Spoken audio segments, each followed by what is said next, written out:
My name is Sophia Matthews, and at 34 years old, I found myself living in my Honda Civic for 3 months after losing everything in my divorce. That winter morning, I was nursing a small coffee in a cafe to escape the freezing temperatures when a well-dressed man approached my table. I tensed immediately, fearing he was either a stalker or my ex-husband's lawyer with more bad news. Instead, he asked quietly, "Are you Sophia Matthews?" Then came the words that changed everything. "I'm from Caldwell and Associates law firm. Your grandfather Harold Matthews passed away and left you his entire estate. You've inherited approximately $47 million. If you're watching this right now, I'd love to know where you're tuning in from. This journey I'm about to share took me from sleeping in my car to discovering a family secret that had been kept from me for decades. If my story of survival and unexpected justice resonates with you, please hit that subscribe button so we can connect. Life can change in an instant, just like it did for me that cold morning in the coffee shop. Now let me take you back to where it all began. Eric Henderson and I had what most people would call a picture-perfect marriage for 8 years. He was a rising star at DataSphere, a tech company that developed data security software, eventually becoming their executive vice president of product development. We lived in a stunning 4-bedroom contemporary home in Seattle's Queen Anne neighborhood, with floor-to-ceiling windows overlooking the Puget Sound. Our kitchen was straight out of an architectural magazine, with its marble countertops and professional-grade appliances that I loved using when hosting dinner parties for Eric's colleagues and our friends. We vacationed in places I'd only dreamed about, growing up: the Maldives, Santorini, Bali. Each anniversary, Eric would surprise me with jewelry from Tiffany's. For our 8th anniversary, he gave me diamond earrings and took me to a 5-star restaurant where we drank $100 glasses of champagne. Looking back, I now realize that was his way of compensating for the guilt. The signs were there, but I refused to see them. Eric started working later and later, sometimes not coming home until after midnight. He became protective of his phone, always keeping it face down and taking calls in another room.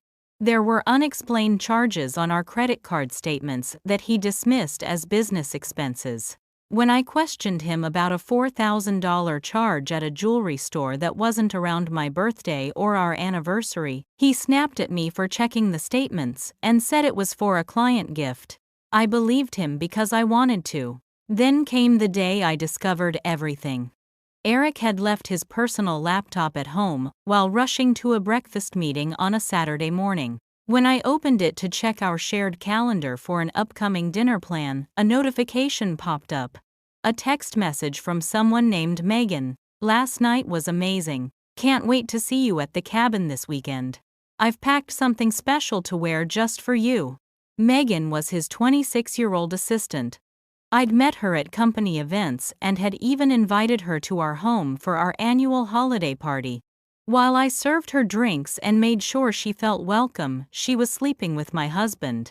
When I confronted Eric that evening showing him the message, I expected remorse, tears, begging for forgiveness. What I got instead was a stranger wearing my husband's face. He transformed before my eyes from the man I loved into someone cold and calculating. "I've been unhappy for years, Sophia," he said, without emotion. "Megan understands me. This marriage is over." Just like that. 8 years dismissed in a single sentence. What followed was a whirlwind that stripped me of everything. I later discovered that Eric had been planning his exit strategy for months. He had gradually moved money from our joint accounts into private ones. He had convinced me years earlier to sign a prenuptial agreement that his family insisted upon because of their business interests. I'd signed it without having a lawyer review it properly, trusting that Eric would never hurt me. He hired Thomas Bradshaw, one of Seattle's most aggressive divorce attorneys, while I could only afford Rebecca Torres, a kind but overworked lawyer who took my case at a reduced rate. The divorce proceedings were brutal. Eric claimed that I had contributed nothing to his success, that the house was purchased primarily with his earnings, and that I had been financially dependent on him throughout our marriage. What I didn't know was that he had manipulated our financials to make it appear as though I had access to funds I never knew existed. He produced emails supposedly showing I had agreed to investment decisions I had no recollection of discussing. By the time the dust settled, the judge ruled heavily in Eric's favor, citing the prenuptial agreement and the evidence that I had been an active participant in our financial decisions. I received a settlement that seemed substantial at first, $75,000, and my Honda Civic. But Seattle's high cost of living meant that money wouldn't last long, especially since I had to find a new place to live immediately. Eric kept the house, our vacation property, and nearly all of our investments. The emotional toll of the divorce affected my performance at the small marketing firm where I worked.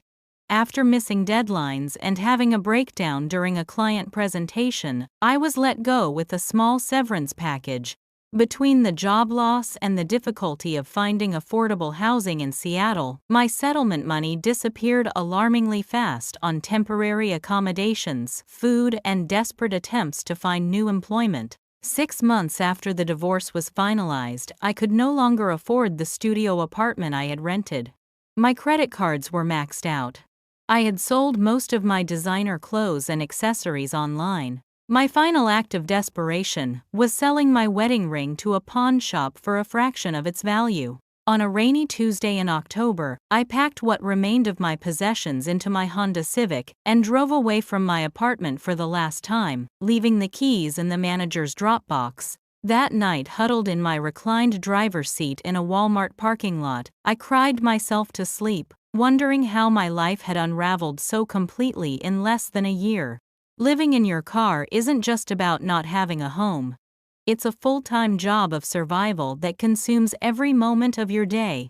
My mornings began at dawn when the parking lots would start to fill, forcing me to move before anyone noticed I had spent the night there. I developed a rotation of locations: the Walmart on Mondays and Thursdays, a 24-hour grocery store lot on Tuesdays, a quiet residential street on Wednesdays, and the back corner of a church parking lot on weekends. Finding a bathroom to freshen up was my first daily challenge. I had a membership at a cheap gym primarily for the shower access, but I could only afford to keep that for the first month of homelessness. After that, I relied on public restrooms in libraries, parks, and coffee shops.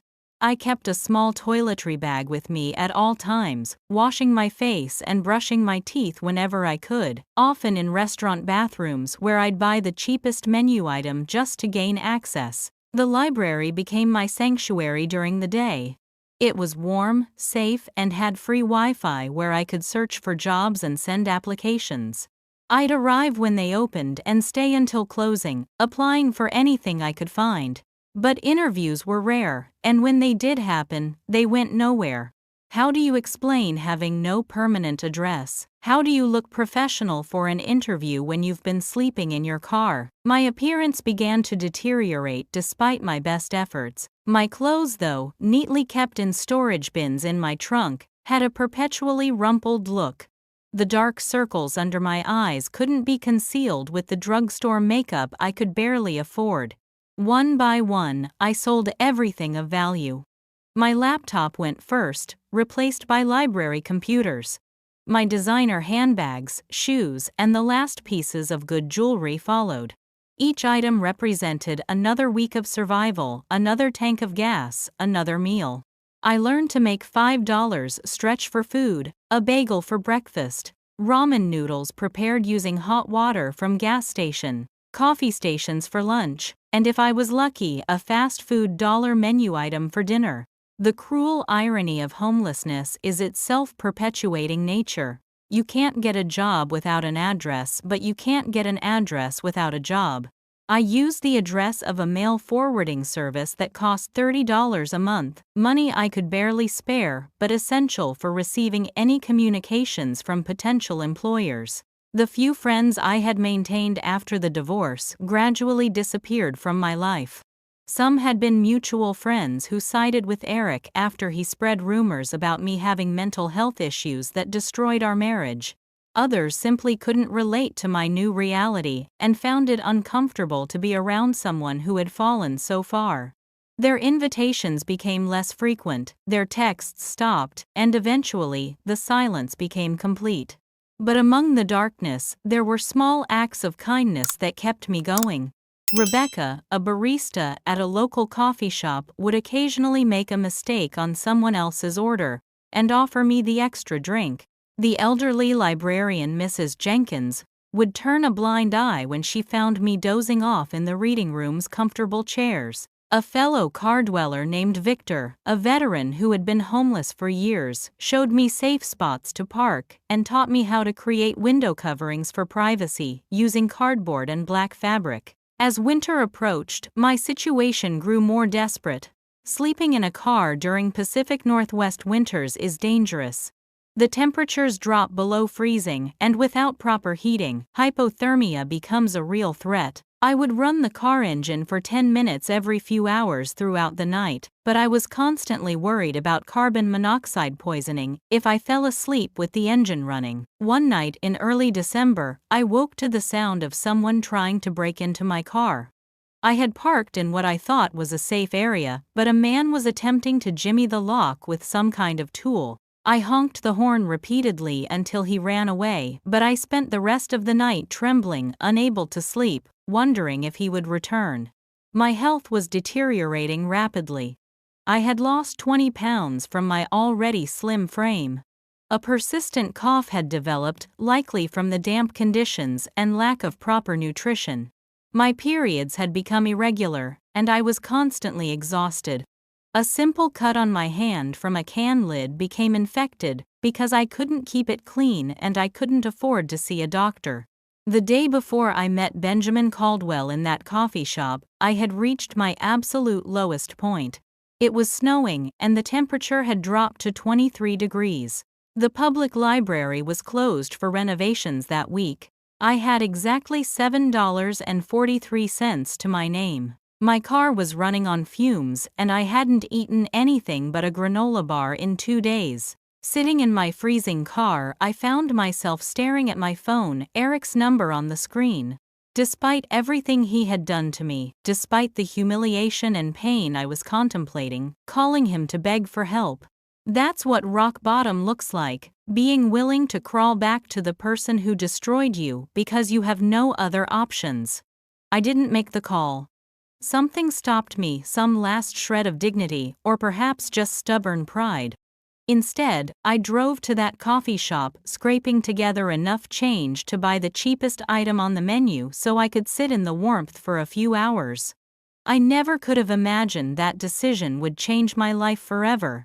The coffee shop was crowded that morning, probably because of the snowstorm that had blanketed Seattle overnight.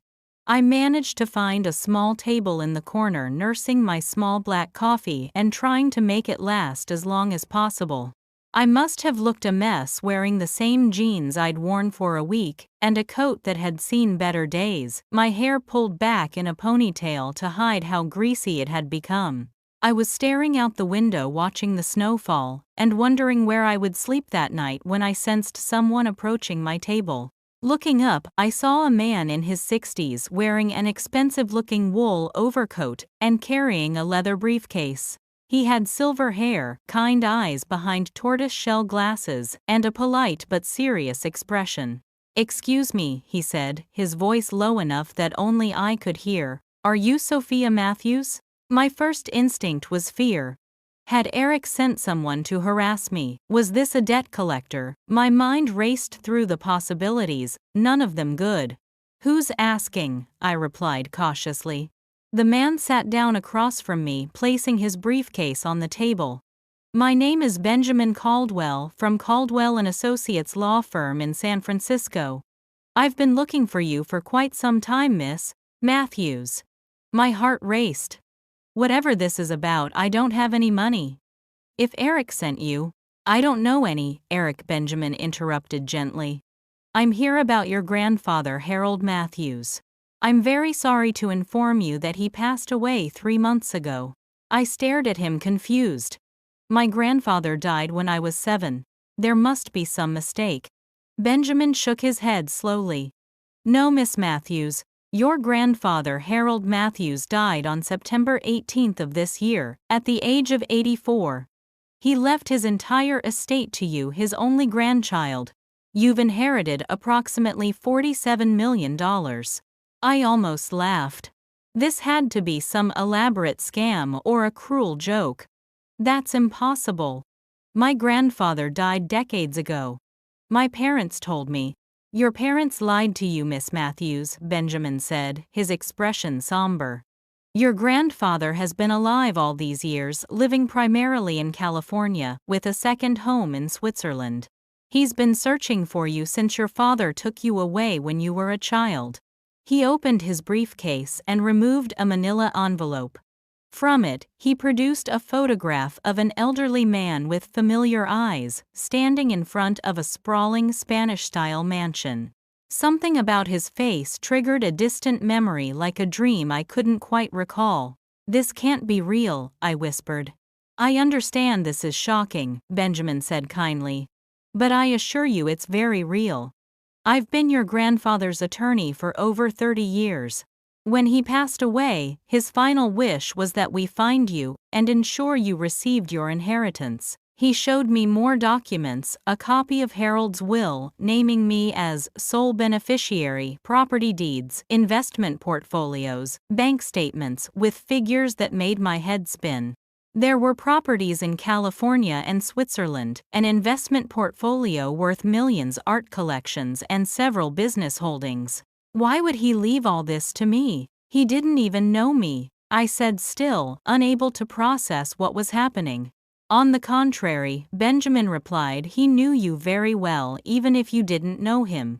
He kept track of you throughout your life, hiring private investigators to provide updates on your well-being.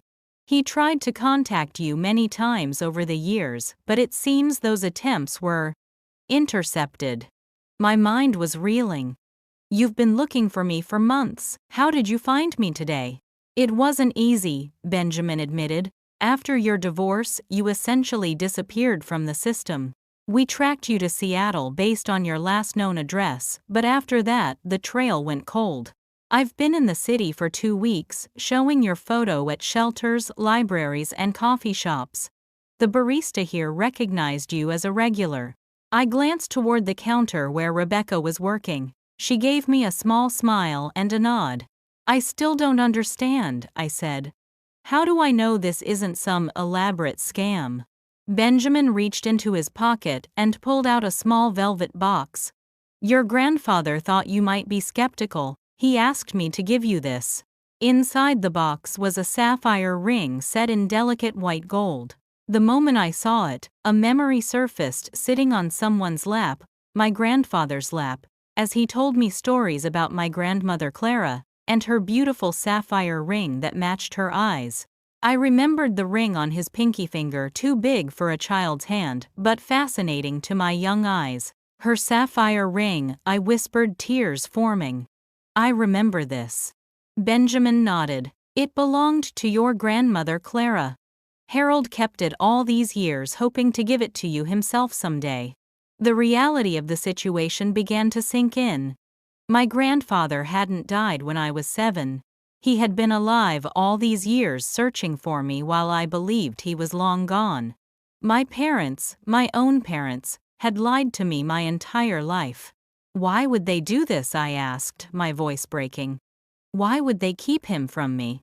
That's something we can discuss in more detail later, Benjamin said gently. Right now, I'd like to take you to my hotel, where we can go through the initial paperwork in comfort. After that, I've arranged a suite for you to stay in while we sort everything out. Would that be acceptable?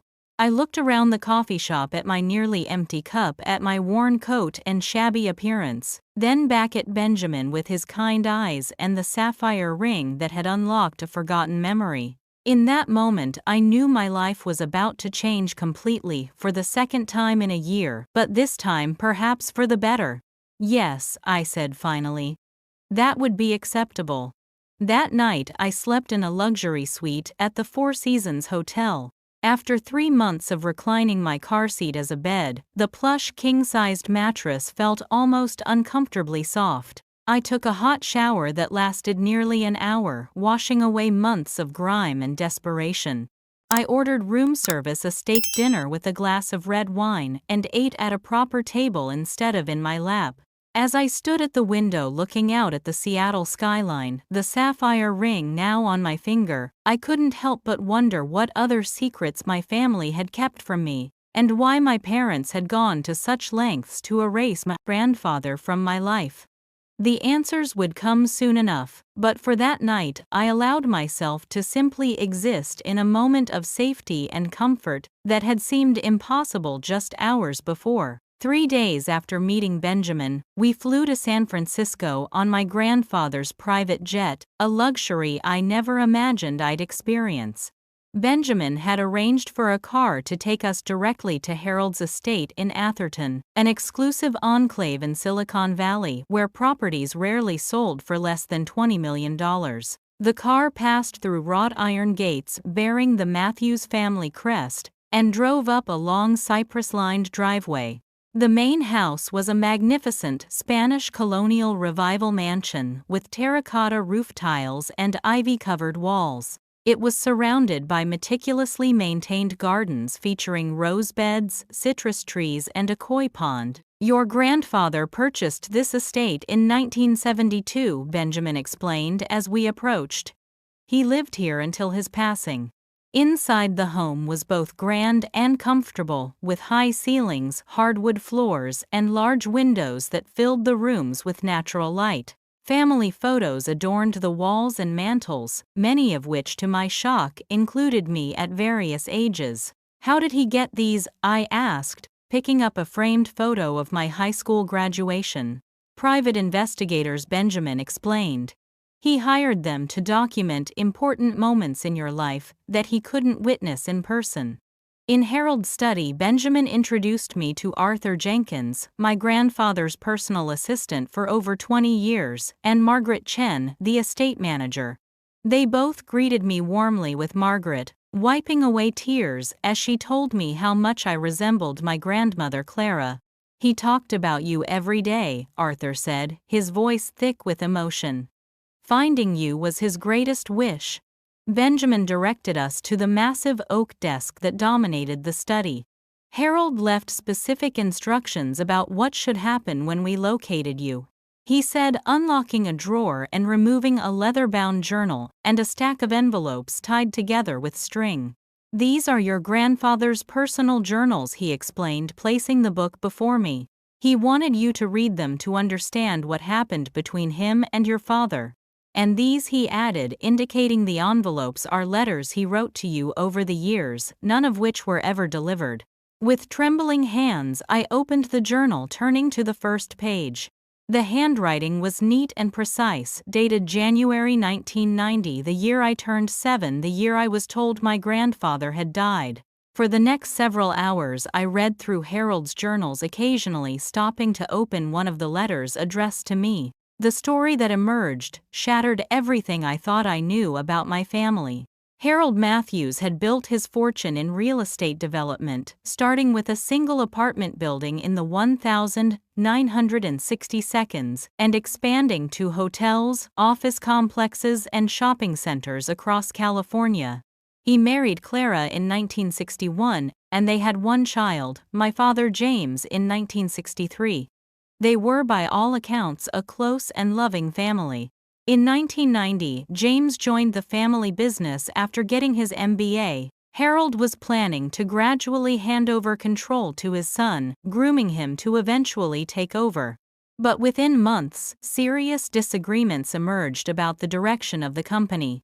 James wanted to expand aggressively, taking on significant debt to build luxury developments. Harold preferred his more conservative approach of sustainable growth and diversified investments. The tension came to a head when James went behind Harold's back, attempting to secure financing for a risky venture using company assets as collateral. When Harold discovered this, he removed James from his position in the company. What happened next was the true betrayal. Rather than accepting responsibility, James took his wife, Catherine, my mother and me, and moved to Seattle, cutting off all contact with Harold. He told me my grandfather had died and made my mother swear to maintain this lie. But the journals revealed an even more painful truth. Catherine had been in contact with Harold the entire time, secretly accepting monthly payments from him in exchange for information about me and promises to eventually facilitate a reunion.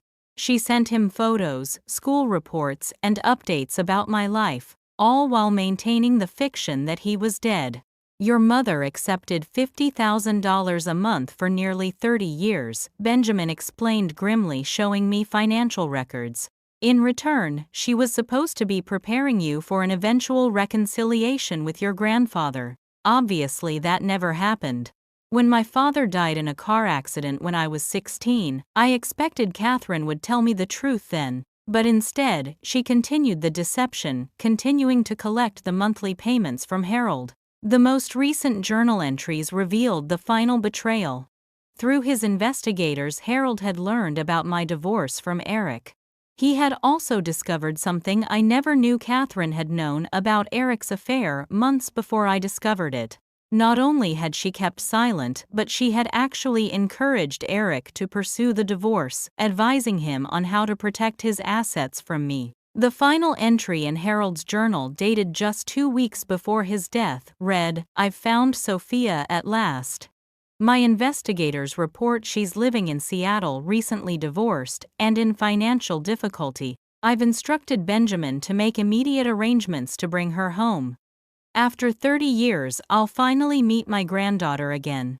I pray she can forgive the past and allow me to make amends for the time we've lost." He died before that meeting could take place, his heart giving out in his sleep. As I closed the journal, tears streaming down my face, I looked up at Benjamin. My own mother sold me out. For money.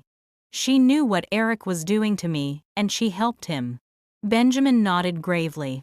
"I'm afraid so. Your grandfather was devastated when he learned of your situation. He had already changed his will years ago to leave everything to you, but he accelerated our efforts to find you when he learned of your divorce." "I need to see her," I said, my shock giving way to cold anger. "I need to confront her about this." "Of course," Benjamin replied. "But first, perhaps you should rest. This is a lot to process in one day." But I couldn't rest. Not with this knowledge burning inside me. My mother had betrayed me twice over, first by keeping my grandfather from me, and then by siding with Eric against me. The woman who should have protected me had instead profited from my pain. As the sun set over the estate that was now mine, I stood at the window of what had been my grandfather's bedroom, looking out over the gardens he had tended, the home he had built, thinking of all the years we might have shared, if nothing for my parents' deception. Tomorrow I would begin my journey back to Seattle, not as the homeless woman who had left, but as Sophia Matthews, heiress to the Matthews fortune, with decades of betrayal to confront. If you've ever had that moment when you discovered someone you trusted had been hiding something major from you, you know that stomach-dropping feeling I experienced reading my grandfather's journals. Family secrets can be devastating, especially when they've been kept for decades. I'd love to know in the comments if you've ever discovered a family secret that changed your perspective on someone you thought you knew. Now let me tell you what happened when I confronted my mother with what I'd learned. I returned to Seattle a week later, after spending days absorbing the reality of my new situation and preparing for the confrontation ahead. Benjamin had arranged for a complete wardrobe for me, and I deliberately chose a conservative but expensive outfit for my visit to Catherine: a charcoal gray Armani suit, understated jewelry including my grandmother's sapphire ring, and my hair freshly cut and styled. I wanted to look composed and in control when I faced the woman who had systematically betrayed me for decades. Catherine and her second husband Robert lived in a comfortable suburban home in Bellevue, purchased with the money she had received from my grandfather. Robert was a financial advisor who had married Catherine 5 years after my father's death. I had never been particularly close to him, finding his obsession with status and wealth off-putting, but he had always been cordial to me. Benjamin had offered to accompany me, but this was something I needed to do alone. I rented a luxury car rather than taking a taxi, another small detail to reinforce the change in my circumstances. As I pulled into their driveway, I saw Catherine peering through the living room curtains, her expression changing from curiosity to shock as she recognized me. The door opened before I reached it. Catherine stood there, her face a mixture of surprise and wariness. At 58, she still maintained the polished appearance she had cultivated throughout her life. Perfectly highlighted hair, tasteful makeup, and designer clothes. Today, she wore a pale blue cashmere sweater and tailored pants, looking every bit the wealthy suburban matron. "Sophia," she said, her voice uncertain. "My God, what happened to you? We've been so worried. You disappeared after the divorce, and no one could reach you." Her faux concern made my stomach turn, but I maintained my composure. "May I come in, Mother? We have a lot to discuss." She stepped aside, eyeing my expensive clothes and the luxury car in her driveway. "Of course, darling. Are you doing better now? You look good." The living room was exactly as I remembered it, tastefully decorated in neutral tones, with expensive but conventional furniture. Photos of Catherine and Robert on various vacations adorned the walls, along with a few obligatory pictures of me from childhood and college graduation. Notably absent were any photos from the past few years. Robert appeared from his home office, surprise evident on his face. "Sophia, this is unexpected. Would you like some coffee? Catherine just made a fresh pot." "No thank you," I replied coolly. "This isn't a social visit." We sat in the living room, an uncomfortable silence settling over us until Catherine finally spoke. "Darling, where have you been? After everything with Eric, we tried to reach you, but your phone was disconnected and you never responded to emails." The lie came so easily to her lips. According to my grandfather's journals, Catherine had known exactly where I was. Her private investigator, paid for with Harold's money, had tracked me to the homeless shelter I had briefly stayed in before resorting to living in my car. "That's interesting," I said calmly, "considering I called you 6 times after the divorce was finalized, and you never once picked up or returned my calls." Catherine had the grace to look embarrassed. "It was a difficult time. We thought you needed space to figure things out on your own." "Space," I repeated incredulously. "I was homeless, Mother. Living in my car for 3 months. I lost everything in that divorce, which I now know you helped Eric orchestrate." Her face paled. "What are you talking about? That's absurd." I reached into my handbag and removed a folded document, placing it on the coffee table between us. It was a copy of an email from Catherine to Eric, dated 2 months before I discovered his affair, advising him on how to move assets where I couldn't claim them in a divorce settlement. "Where did you get that?" Catherine whispered, her composure cracking. "From grandfather's files," I replied. "You remember him, don't you, Harold Matthews? The man you told me was dead for 27 years while you cashed his checks every month." Robert looked between us, confusion evident on his face. "Catherine, what is she talking about?" I turned to him. "You didn't know, your wife has been receiving $50,000 monthly from my grandfather since 1990 inches exchange for information about me, and a promise to eventually reunite us. A promise she never intended to keep." Catherine stood up abruptly. "This is ridiculous, Robert. She's clearly still unstable from the divorce." "I told you, Eric said she had mental health issues." "Actually, I'm quite stable now," I said. "And very well informed, thanks to grandfather's detailed records and journals. He hired investigators who documented everything, Catherine. Every payment to you. Every report you sent him about me. And yes, your communications with Eric before and during my divorce." I produced more documents, bank statements showing the monthly transfers from Harold's account to Catherine's private account. One Robert apparently knew nothing about, judging by his shocked expression. photos of Catherine meeting with Harold's lawyer in Seattle over the years, and most damning correspondence between Catherine and Eric, where she advised him to claim I was emotionally unstable to gain advantage in the divorce proceedings. "You helped him destroy me," I said, my voice finally betraying emotion. "My own mother. You knew he was cheating, and instead of warning me, you counseled him on how to leave me with nothing." Catherine's facade finally cracked. "You don't understand. Eric came to me because he was concerned about you. He said you were becoming dependent, clingy. He wasn't happy, and I just wanted—" "You wanted what was best for him because he had the money and connections you value so much," I interrupted. "Just like you took grandfather's money while keeping him from having a relationship with me. It's always been about the money for you, hasn't it?" Robert was examining the bank statements, his financial advisor's mind quickly calculating the sums involved. 30 years at $50,000 a month. That's $18 million, Catherine. You've been hiding $18 million. Catherine's expression hardened. "I earned that money dealing with Harold's constant demands for information about Sophia, keeping him at bay. James never wanted him in our lives. He was controlling, manipulative. He was dying to see me," I countered. "His last journal entry was about finally finding me again. He knew I was homeless after the divorce thanks to your spy, and he was desperate to help me. But he died before he could." "So that's why you're here," Catherine said, her eyes narrowing. "Harold's dead, and you've come into his money. How convenient for you." The callousness of her response stunned me. "Convenient? I lived in my car through a Seattle winter. I sold everything I owned. I nearly starved. All while you were cashing checks from the grandfather you told me was dead, and collaborating with the husband who cheated on me." "Men have the money and power in this world," Sophia, Catherine snapped. "Your father understood that too late, after he'd already alienated Harold.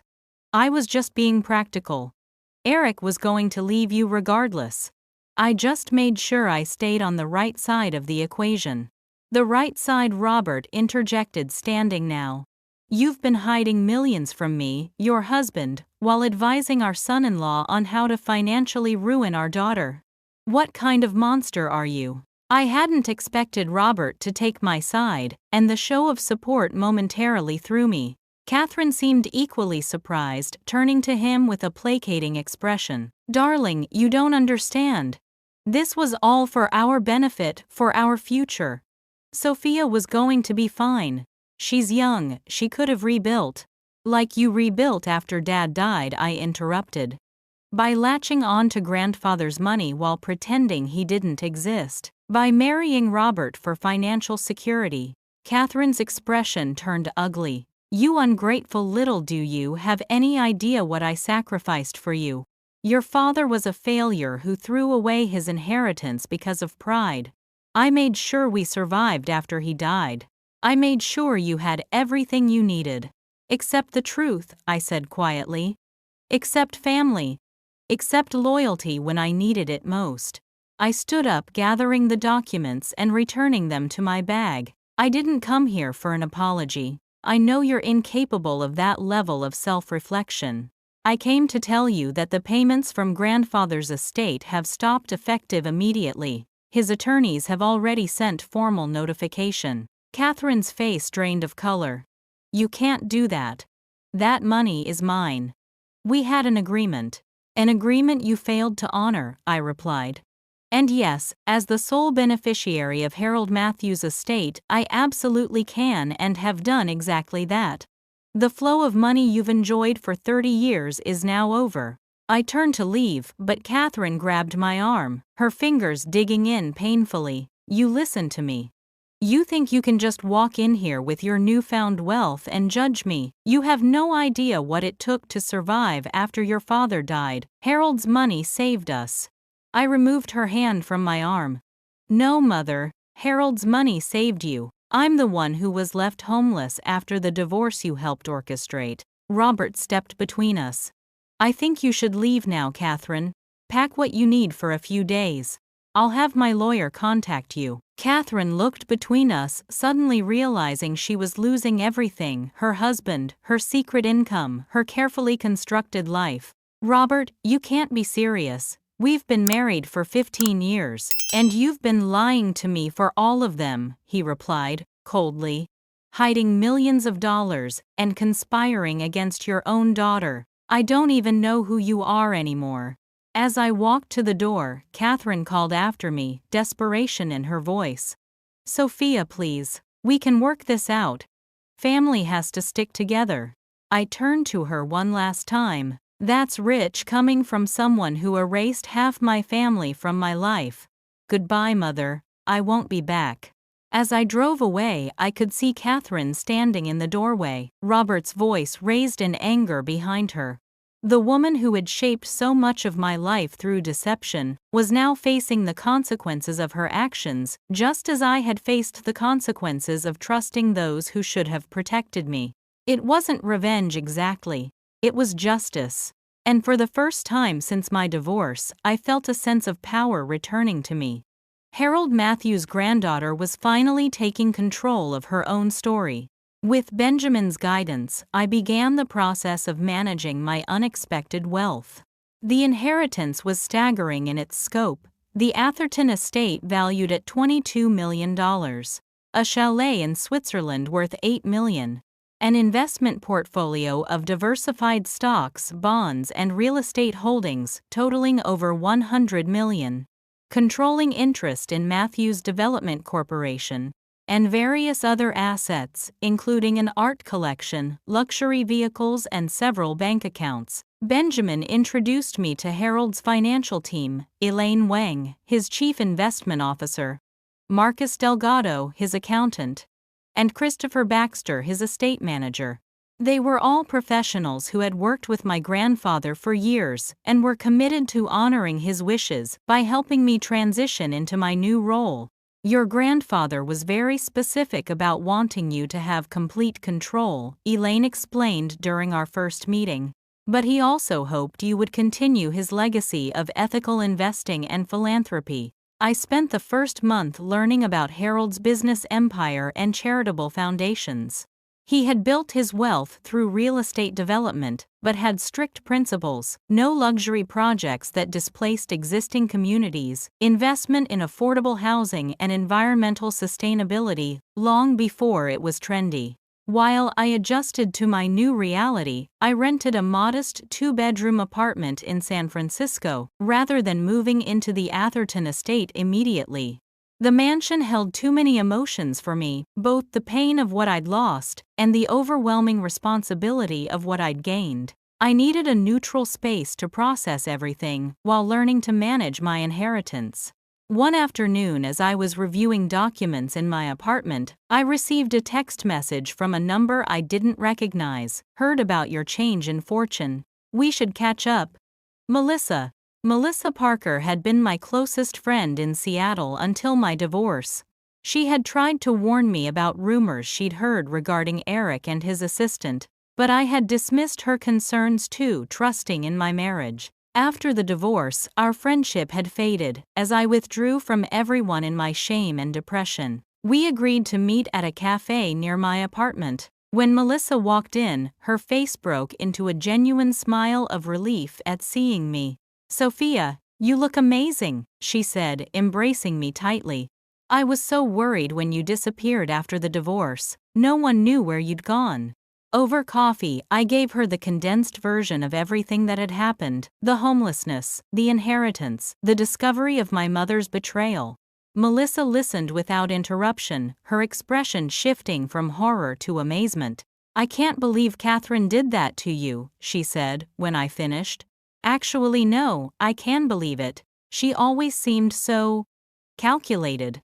That's an accurate description, I agreed. What about you? How have you been? Melissa hesitated. I'm good. I left the marketing agency. Things got uncomfortable after you left. What do you mean? She sighed.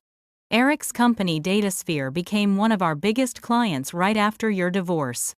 There were rumors that he steered the contract our way to buy the agency's silence about certain things. What things? I asked, suddenly alert. Business practices mostly, Melissa explained, lowering her voice. Datasphere has been acquiring smaller tech startups at an incredible rate, but some of the acquisitions seemed predatory. There were whispers that they were manipulating valuations, threatening patent litigation to force sales. Nothing anyone could prove, but enough that I didn't want to be associated with them anymore. This information stirred something in me. Eric had always presented himself as a brilliant businessman, but I had never fully understood the details of his work. During our marriage, he had discouraged my interest in his business affairs, claiming it was boring, technical stuff I wouldn't understand. Do you think there was anything illegal happening? I asked carefully. Melissa shrugged. I'm not sure. But I know several founders who felt they had no choice but to sell to Datasphere for much less than their companies were worth. One guy, Ryan Jenkins from CyberShield, was particularly vocal about it until he suddenly signed an NDA and stopped talking. After meeting with Melissa, I couldn't stop thinking about what she had told me. If Eric had been engaging in questionable business practices, it might explain his aggressive approach to our divorce. He wouldn't have wanted me to have any claim to assets that could potentially be scrutinized in an investigation. The next day, I consulted Benjamin about my suspicions. I want to investigate Datasphere and Eric's business dealings, I told him. Not for revenge, but because I have a feeling there might be more to the story of our divorce than I realized. Benjamin considered this carefully. If you're serious, I know someone who might help. Lucas Reynolds, former FBI financial crimes specialist, now works as a private investigator. He's discreet, thorough, and uncompromising in his ethics. Lucas turned out to be a soft-spoken man in his 50s, with shrewd eyes and methodical approach. After signing a confidentiality agreement, I explained the situation to him. I'm not looking to harass my ex-husband, I clarified. But if he broke the law, especially if it affected our divorce settlement, I want to know. Understood, Lucas replied. I'll start with public records and work from there. No illegal surveillance, no harassment, just good old-fashioned investigation. Over the next several weeks, Lucas uncovered a disturbing pattern. Datasphere under Eric's leadership had acquired 12 smaller companies in the past 5 years. In at least 8 of those cases, there were indications of questionable tactics, artificially depressing stock values through coordinated negative press filing, dubious patent infringement claims to drain startups of resources, and in some cases, what appeared to be corporate espionage. Most significantly, Lucas discovered connections I never knew existed. Your stepfather Robert invested heavily in Datasphere 3 years before you met Eric, he reported. In fact, he was one of their earliest major investors. What? I was stunned. Are you saying Eric pursued me because of my connection to Robert? Lucas spread out his documentation on my dining table. I can't prove intent, but the timeline is suspicious. Robert invested $2 million in Datasphere when it was still a struggling startup. 6 months later, you met Eric at a charity event that interestingly was co-sponsored by Robert's investment firm. Within a year, you were married, and Robert's investment was yielding significant returns as Datasphere began its aggressive expansion. And my mother knew about all this, I murmured, remembering the email exchanges between Catherine and Eric before my divorce. Lucas nodded. Based on the communications we've recovered, Catherine appears to have been fully aware of the connection. She may even have facilitated the initial introduction. The implications were staggering. Had my entire marriage been some kind of business arrangement, had Eric pursued me only because of my family connection to Robert's wealth? Most disturbing of all was Lucas's discovery about my prenuptial agreement. The document may be legally vulnerable, he explained. There appears to be evidence of deliberate financial misrepresentation during its preparation. Eric failed to disclose certain assets and overstated others which could constitute fraud. Can we prove it? I asked. Not yet, Lucas admitted. But I've found something else interesting. Eric's business partner Timothy Banks has been moving significant sums to offshore accounts in the Cayman Islands over the past 2 years. The timing coincides with their most aggressive acquisitions. The investigation took on a momentum of its own. Lucas brought in specialists in digital forensics and corporate accounting. They discovered that DataSphere had been systematically manipulating the valuation of target companies, sometimes using insider information obtained through dubious means. As the evidence mounted, I faced an ethical dilemma. I could use this information to challenge my divorce settlement, potentially reclaiming some of what I had lost. But the more I learned about the scope of DataSphere's activities, the more I realized this was beyond personal grievance. If what we've found is accurate, Benjamin said during one of our strategy meetings, this constitutes securities fraud, tax evasion, and potentially wire fraud, all federal offenses. What are my options? I asked. You could pursue a civil case to challenge the divorce settlement, Benjamin explained, or you could submit the evidence to the Securities and Exchange Commission and let them investigate officially. I thought about it carefully. The civil case would benefit me personally, but might allow Eric and his partners to continue their predatory practices. Reporting to the SEC would likely result in a more thorough investigation, but would remove the situation from my control. After several days of contemplation, I made my decision. We'll document everything thoroughly and submit it to the SEC, I told Benjamin. This isn't about my divorce anymore. It's about stopping a pattern of fraud that's hurting innocent people. Benjamin smiled approvingly. Your grandfather would be proud of that decision. He always believed in doing the right thing, even when it wasn't the easiest path. As we prepared our report to the SEC, I couldn't help but reflect on the irony of the situation. In trying to leave me with nothing, Eric had set in motion a chain of events that not only restored my financial security beyond anything I could have imagined, but might ultimately cost him everything he had worked for legally and illegally. It wasn't revenge I was seeking, it was justice. And for the first time since my divorce, I felt truly empowered to make a difference, not just in my own life, but potentially in the lives of many others who had been victimized by DataSphere's predatory practices. The next few months unfolded along two parallel paths in my life, building a case against Eric and DataSphere, while simultaneously discovering my grandfather's legacy and connecting with my roots. Each day brought new revelations on both fronts, challenging me to balance my desire for justice with my need to understand where I came from. Lucas and his team worked methodically to document DataSphere's questionable business practices. We established a secure anonymous whistleblower website where current and former employees could share information without fear of reprisal. The response was overwhelming. Within weeks, we received testimonials from over 30 employees describing a corporate culture that encouraged cutting corners and pushing ethical boundaries. The pattern is consistent, Lucas explained, as we reviewed the information.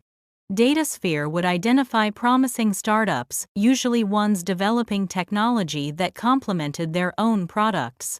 Then they'd deploy what employees called the squeeze strategy file. Tenuous patent claims poach key engineers with unsustainable salary offers, spread rumors in the industry about the target's financial stability, and finally swoop in with a lowball acquisition offer when the company was desperate. We tracked down several founders who had sold their companies to DataSphere. Most were bound by strict NDAs, but a few were willing to speak anonymously. Their stories were remarkably similar. Facing financial ruin after expensive legal battles with DataSphere, they had accepted acquisition offers far below their company's true value. Ryan Jenkins, the founder Melissa had mentioned, initially refused to speak with us.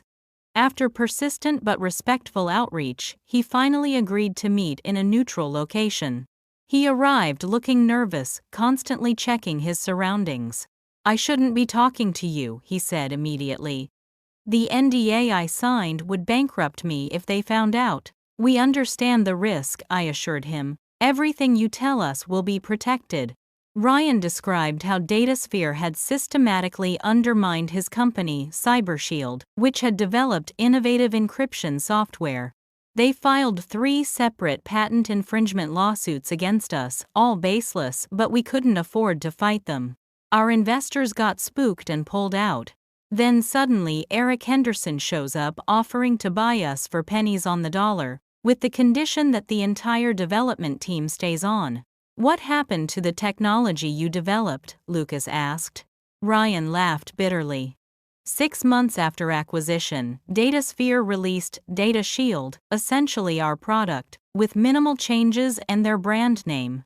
The team that built it was gradually let go once they'd transferred all their knowledge. Classic acquihire and dispose. As the investigation progressed, Lucas uncovered evidence of tax evasion and offshore accounts. Eric and Timothy have been moving substantial sums to the Cayman Islands, he reported. The transfers coincide with major acquisitions and appear structured to avoid reporting requirements. The most disturbing discovery came when Lucas connected with a former DataSphere accountant who had been fired after questioning certain financial practices. She provided documentation showing systematic manipulation of company valuations during acquisitions, artificially deflating target company values, while inflating DataSphere's own worth to minimize the stock components of purchase agreements. While this investigation was unfolding, I was also immersing myself in learning about Harold Matthews and the legacy he had left me. I spent weekends at the Atherton estate exploring the home that should have been part of my childhood. Harold's longtime housekeeper Margarita Vasquez, who had worked for him for over 30 years, became an invaluable connection to my past. She showed me through the house, sharing stories about my grandfather that brought him to life for me. He would sit there every evening, she said, pointing to a leather armchair in the library, reading reports from his investigators about you. When there were photos, he would study them for hours.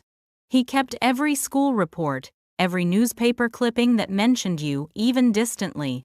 In Harold's study, I discovered meticulous records of his business dealings, stretching back decades.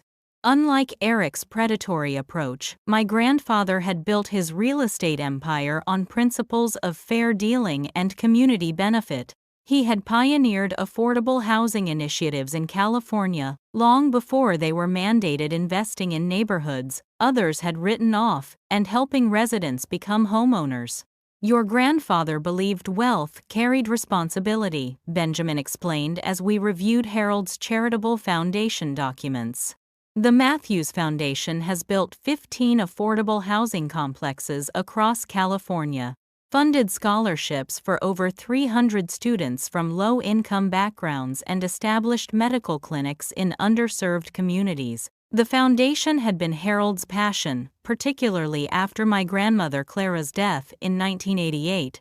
Its mission statement resonated deeply with me: to create opportunity where none existed before, to build communities where individuals can thrive regardless of circumstance, and to ensure that prosperity is not the privilege of the few but the possibility for many. One rainy afternoon, Margarita took me to a room I hadn't yet explored. My grandmother Clara's art studio, preserved exactly as she had left it. Canvases in various stages of completion lined the walls, her paint still arranged neatly on a wooden palette.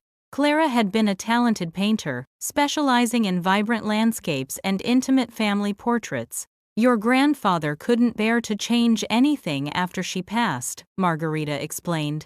He would sit here for hours, sometimes just being in her space. Among Clara's paintings, I found several of a young boy who must have been my father, and to my surprise, one of a little girl with familiar eyes, me at about age 5 sitting on Harold's lap. The sight brought tears to my eyes. Clara had painted this from a photograph, having never had the chance to see her granddaughter grow up. The most significant discovery came when Arthur Jenkins showed me Harold's final project plans for a rehabilitation center for homeless women in San Francisco. The Matthews Women's Center was designed to provide not just shelter but comprehensive support services, mental health counseling, job training, childcare, and legal assistance. He began planning this after he learned about your situation, Arthur explained gently. When his investigators reported that you were homeless following your divorce, he was devastated. He wanted to create something that would help women in similar circumstances.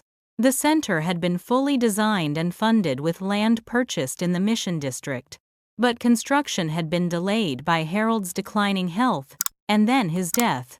The plan sat waiting for someone to bring them to life. As I absorbed everything I was learning about Harold and Clara, I felt an increasing connection to these grandparents I had barely known. Their values, their compassion, their sense of responsibility to others, these were qualities I wanted to embody. In their legacy, I found not just wealth, but purpose. Meanwhile, our case against Datasphere was growing stronger. Lucas had compiled a comprehensive report documenting patterns of securities fraud, tax evasion, and anti-competitive practices. The evidence was substantial enough that Benjamin believed the SEC would take it seriously. "We're ready to submit the report," Lucas announced in late April, 6 months after I had inherited my grandfather's estate. "But there's something you should know first.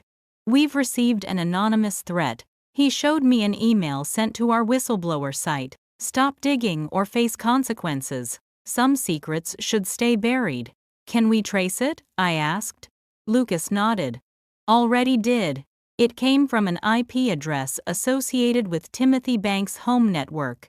Not very sophisticated for a tech executive." The threat only strengthened my resolve. "Submit the report," I instructed. "And make sure all our witnesses are protected." 2 days later, we filed a detailed complaint with the SEC, providing documentation of Datasphere's questionable practices over the past 5 years. We also sent copies to the FBI's Financial Crimes Division and the Department of Justice. As April turned to May, I made a decision that felt right. I would move into the Atherton estate permanently and take an active role in the Matthews Foundation. The mansion that had initially felt overwhelming now felt like home, not because of its grandeur, but because it connected me to Harold and Clara. Their presence lingered in every room, not as ghosts but as guides, showing me a path forward. In Harold's desk, I found a journal he had kept specifically about his search for me. The final entry, written just days before his death, read, "Benjamin believes he has located Sophia at last. After all these years, I may finally see my granddaughter again. I pray she will understand why I never stopped searching, and that she might find in the Matthews legacy something of value beyond mere wealth, a purpose, a belonging, a home." Reading those words, I felt a profound sense of responsibility. Harold had spent decades searching for me, and though we never had the reunion he hoped for, I could honor his memory by continuing the work that had meant so much to him. The Matthews Women's Center would be my first priority, a fitting tribute to the grandfather who had tried so hard to help me when I needed it most. The SEC investigation into Datasphere began quietly. There was no public announcement, no dramatic raid, just a formal notification to the company that they were under investigation for potential securities violations. Initially, the stock price barely fluctuated, as analysts dismissed it as routine regulatory scrutiny. I was having breakfast on the terrace of the Atherton estate when my phone lit up with Eric's name. The first contact since our divorce was finalized over a year earlier. For a moment, I considered ignoring it, but curiosity won out. "Sophia," he said when I answered his voice, a forced attempt at casualness. "It's been a while." "Yes, it has," I replied neutrally. "What can I do for you, Eric?" "I heard you've come into some money," he said. "Quite a lot of money, actually. Inheritance, right? Congratulations." "Thank you. Is that why you're calling, to congratulate me?" There was a pause. "Look, I know things ended badly between us. I've been thinking that maybe we should talk, clear the air. Perhaps over dinner. For old time's sake." The audacity was almost amusing. The man who had cheated on me manipulated our divorce to leave me destitute and stood by while I became homeless, now wanted to clear the air after learning I was wealthy. I don't think that would be productive, I said coolly. Was there something specific you wanted to discuss? His tone shifted immediately. Fine, let's cut the bullshit. The SEC is crawling up my ass and I know you're behind it. What do you want? Money. I can write you a check right now. I have no idea what you're talking about, I replied, which was technically true. I didn't know the details of the SEC's approach. Don't play innocent, he snapped. This investigation came out of nowhere, asking about specific acquisitions, offshore accounts, things only someone with insider knowledge would flag. You're the only person with a grudge big enough to do this. That sounds like a guilty conscience talking, Eric. If DataSphere has done nothing wrong, surely there's nothing to worry about. His voice lowered to a threatening growl. Listen to me. You have no idea who you're messing with. I built DataSphere from nothing. I won't let you destroy it because you're bitter about our marriage ending. Our marriage didn't end, Eric. You systematically deceived me, cheated on me, and then conspired with my mother to ensure I lost everything in the divorce. I lived in my car for months while you moved your girlfriend into our home. That's ancient history, he dismissed. Whatever grievances you think you have backing off this investigation would be in everyone's best interest, especially yours. Is that a threat? It's reality. You don't want me as an enemy, Sophia. I ended the call without another word, immediately contacting Benjamin to report the conversation. He advised recording any future communications and notifying the SEC about the attempted interference. Within days, the first cracks in DataSphere's facade began to appear. The Wall Street Journal published an article questioning the company's acquisition strategy, citing anonymous sources who described predatory tactics. The stock dropped 15% in a single day. Then my phone rang again, this time it was Catherine. I almost didn't answer but decided to hear what she had to say. What have you done? She demanded without preamble. Robert's investment in DataSphere has lost nearly 40% of its value in 2 weeks. Hello to you too, Mother, I replied. I haven't done anything illegal if that's what you're suggesting. This vendetta against Eric is affecting innocent people, she hissed. Robert stands to lose millions if DataSphere collapses. The same Robert who's divorcing you for hiding $18 million from him, that innocent person. There was a moment of silence before Catherine continued, her voice tightly controlled. Our personal issues are separate from this. Robert invested his clients' money in DataSphere. Real people's retirement accounts and college funds are at risk because you can't let go of the past. If those investments are at risk, it's because DataSphere built its business on fraud and deception, something you seem to have a personal affinity for. I simply provided information to the proper authorities. If Eric and his partners did nothing wrong, they have nothing to fear. Catherine's voice turned pleading. Sophia, please. Whatever you think of me, don't do this. Call off the investigation. I couldn't if I wanted to, I told her truthfully. The SEC makes its own decisions. Goodbye, Mother. The investigation accelerated rapidly over the next few weeks. The Financial Times published a detailed exposé on DataSphere's acquisition practices, featuring interviews with former employees and founders of acquired companies. The stock plummeted another 30%. Then came the moment that signaled the beginning of the end. Federal agents raided DataSphere's headquarters and Timothy Banks' home on the same day, carrying out boxes of documents and computer equipment. The company's stock was temporarily suspended from trading amid the chaos. Lucas kept me updated on developments through his contacts. Banks is cooperating with investigators, he reported. He's offering evidence against Eric in exchange for leniency. Apparently, he kept detailed records of every questionable transaction, his own insurance policy. 2 days later, Eric was arrested at his home on charges of securities fraud, wire fraud, and tax evasion. The news made front-page headlines in the business press, with some outlets connecting the investigation to the ex-wife of DataSphere's disgraced CEO, despite our efforts to keep my involvement anonymous. As the legal process unfolded, I focused my energy on positive action. I finalized plans for the Matthews Women's Center, breaking ground on construction in June. The center was designed specifically for women who had experienced homelessness due to divorce, domestic violence, or economic hardship, women like I had been. It would provide not just shelter but comprehensive support services to help residents rebuild their lives. At the groundbreaking ceremony, I publicly announced the establishment of the Matthews Second Chance Foundation, dedicated to supporting homeless women and advocating for divorce law reform to prevent financial abuse.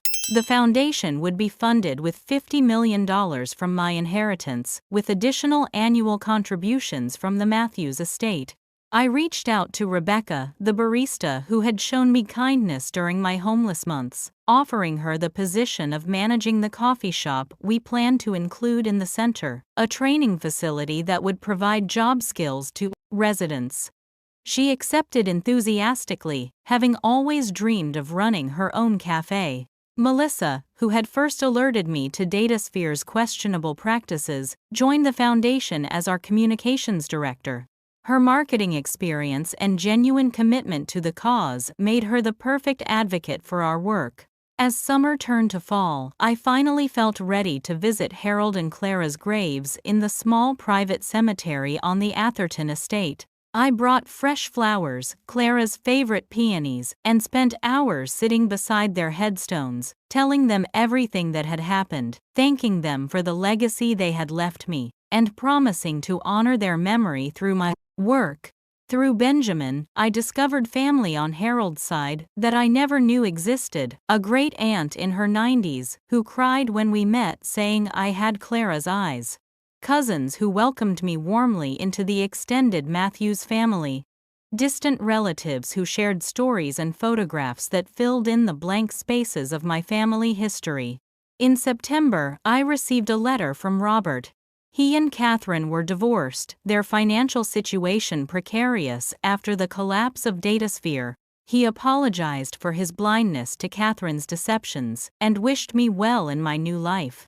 I appreciated the gesture but felt no need to respond. That chapter of my life was closed. In October, exactly 1 year after Benjamin Caldwell had found me in that Seattle coffee shop, I received notification that Eric had accepted a plea deal. He would serve 12 years in federal prison and forfeit most of his assets in exchange for cooperation with ongoing investigations into other tech companies engaged in similar practices. The justice I had sought had finally arrived, not through personal vengeance but through the legal system working as it should. Timothy Banks received a reduced sentence of 5 years for his cooperation. DataSphere's assets were sold off to competitors, its stock essentially worthless, its predatory business model exposed and dismantled. As I stood in the gardens of what was now truly my home, watching the sunset over the hills of Atherton, I reflected on the extraordinary journey of the past year. From sleeping in my car to overseeing a multi-million-dollar estate and foundation. From being betrayed by those closest to me, to building a new community of genuine connection. From victim to advocate, the transformation seemed almost impossible to comprehend. Yet through it all, I felt Harold's guiding presence. The grandfather I never knew had protected me in death, as he hadn't been allowed to in life, providing not just financial security, but a sense of purpose and belonging I had never experienced before. The next morning, a letter arrived from the Federal Detention Center, where Eric was being held pending his formal sentencing. I recognized his handwriting on the envelope but placed it unopened in a drawer. Perhaps someday I would want to read what he had to say, but not now. My focus was on the future, not the past. I often find myself sitting in Harold's garden, my garden now, watching the California light change across the roses he planted decades ago. Today marks the 2-year anniversary of that morning in Seattle, when Benjamin Caldwell approached my table and changed my life forever. Sometimes it feels like yesterday. Other times it seems like a lifetime ago. Eric's trial concluded 6 months ago with a 12-year sentence in federal prison. The judge was particularly harsh in her sentencing remarks, citing the callous disregard for others and systematic abuse of power evident throughout his business practices.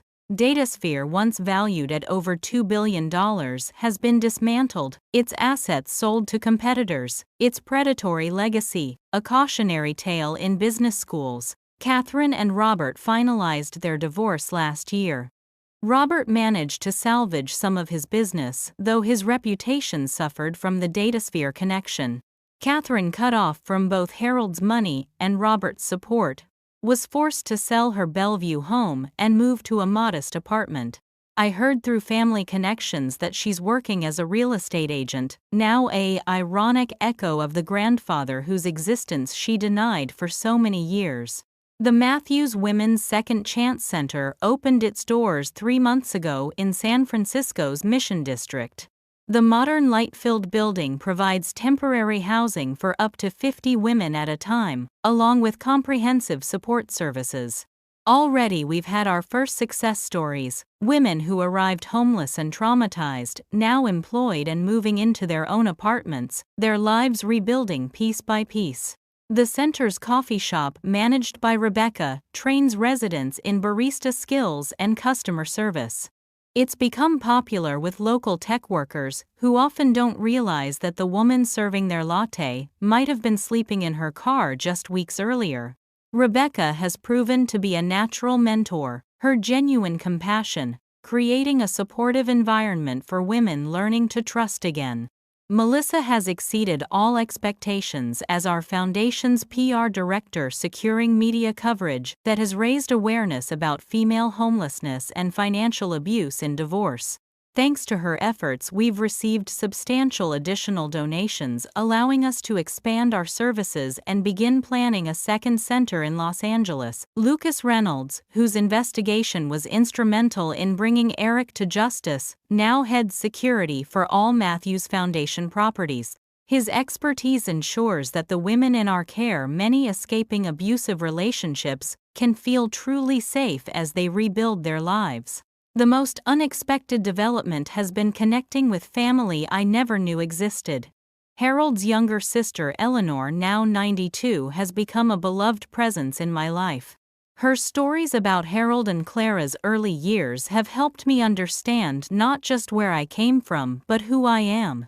I've discovered cousins, second cousins, and extended family members who have welcomed me with open arms, filling the void left by the family who betrayed me. I visit Harold and Clara's graves each Sunday, bringing fresh flowers and updates about the Foundation's work. Sometimes I read aloud from Harold's journals, or share news about family members. It might seem strange to others, but in these quiet moments, I feel a connection to them that transcends the years of separation. Last month, I received another letter from Eric, the third he's sent since his incarceration. Like the others, it remains unopened in my desk drawer. Perhaps someday I'll want to read his words, but for now I have no interest in whatever justifications or apologies he might offer. My life is focused forward, not backward. The Atherton estate no longer feels overwhelmingly grand or like someone else's home. I've made it my own, keeping the structural elegance Harold created while updating interior spaces to reflect my personal taste. Clara's art studio remains exactly as she left it, a sacred space that connects me to the grandmother I barely remember. Yesterday I interviewed a young woman for our program at the center. She arrived clutching a small backpack containing everything she owned, her eyes downcast, her responses barely audible. When I asked where she had been sleeping, she admitted she'd been living in her car for the past 2 months after a devastating divorce left her homeless. The parallels to my own story were unmistakable. As I showed her around what would be her home for the next 6 months, explained the services available to her, and introduced her to other residents, I saw a flicker of something I recognized, hope, tentative but real, beginning to return.